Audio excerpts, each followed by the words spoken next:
Välkommen tillbaka. Welcome back to my channel. So, I thought, let me share with you about parenting in Sweden.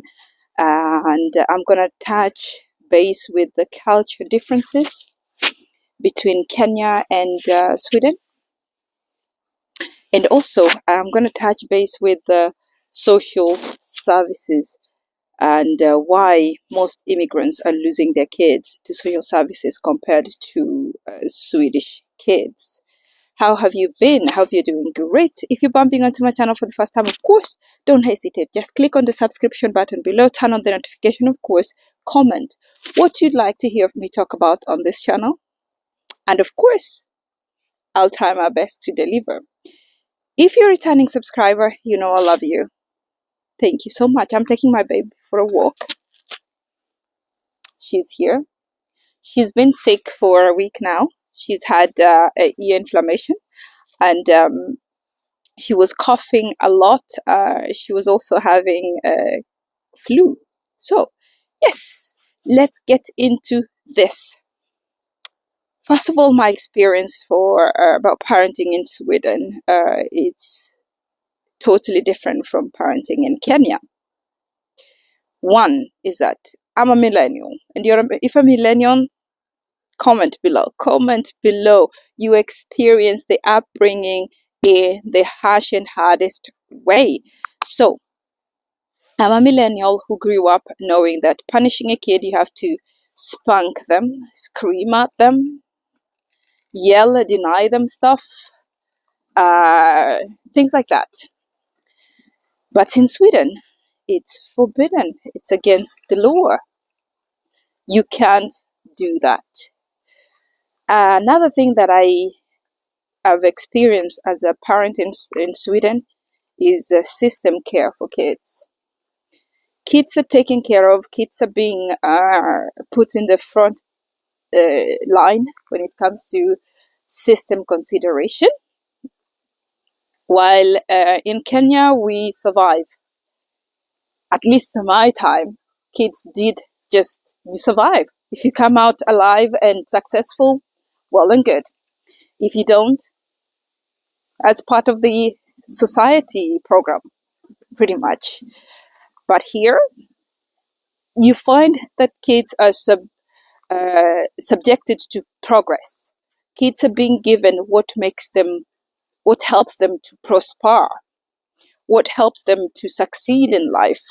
So, which is not something you find, or you will find.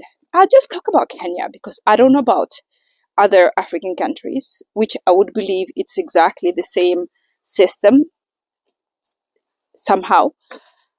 So yes, those are the things that I really like here in Sweden.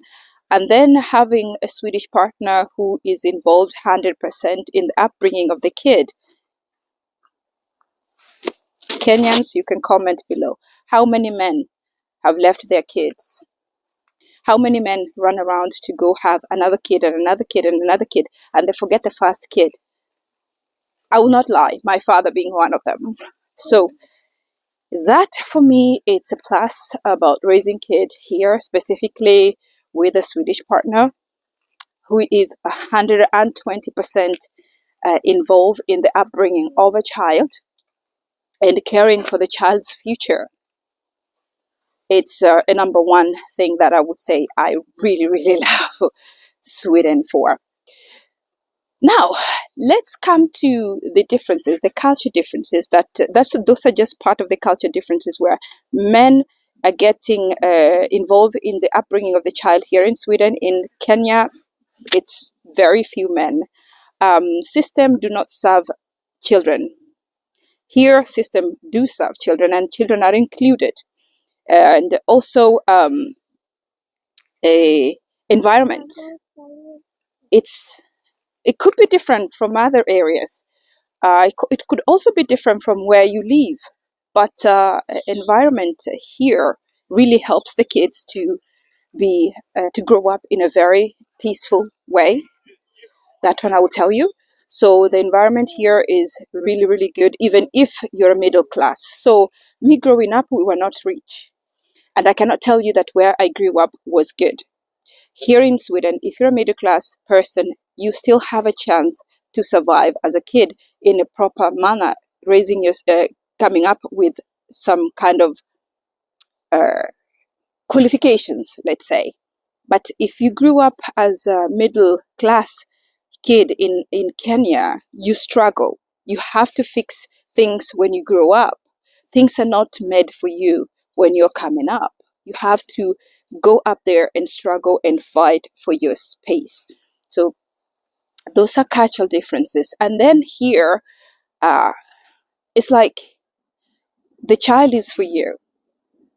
You need to be responsible for your kid. As a millennial, I grew up with anybody punishing me. Anybody. It doesn't matter. My mom, my dad, a neighbor, whoever was older than me was punishing me. It doesn't happen here in Sweden. And I feel very, very sorry for kids who are still growing up in that kind of environment where they're not given a freedom of growing up as children. So, yeah, those are differences that I would mention that I've seen here in Sweden and in Kenya. Social services.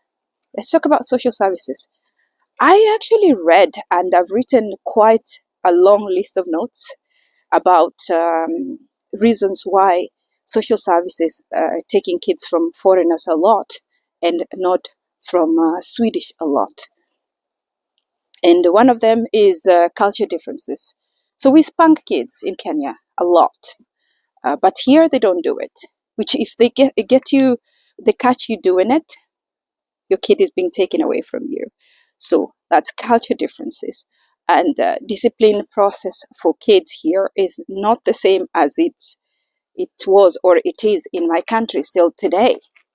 So punishing the kids is one of the culture differences that gets foreigners to lose their kids to social services.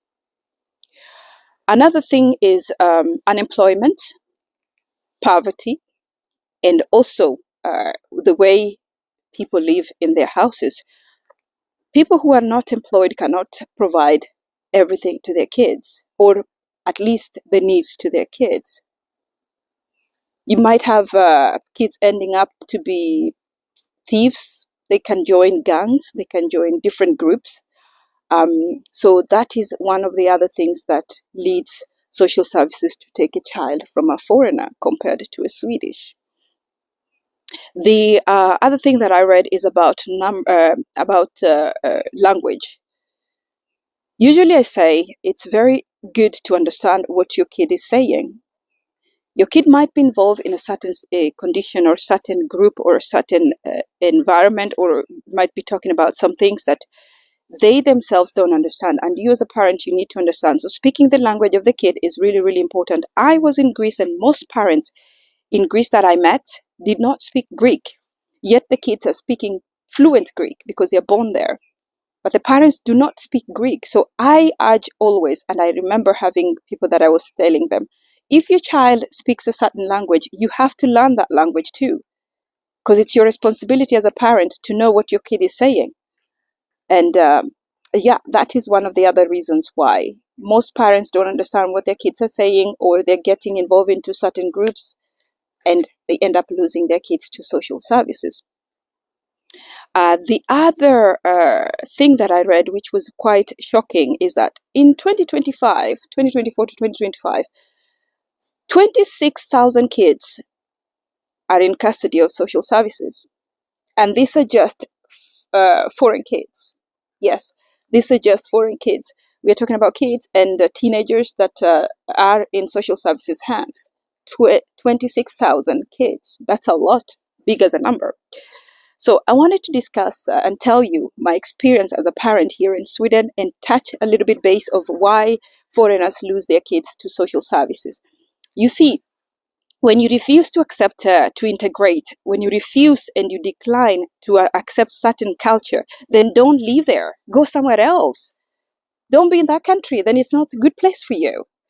When you think about a kid growing up, and you have luxury and lavish to punish and spank this kid, and you're not in your own country, I think you're in the wrong place, and I think you need to go back to your country. Don't get me wrong.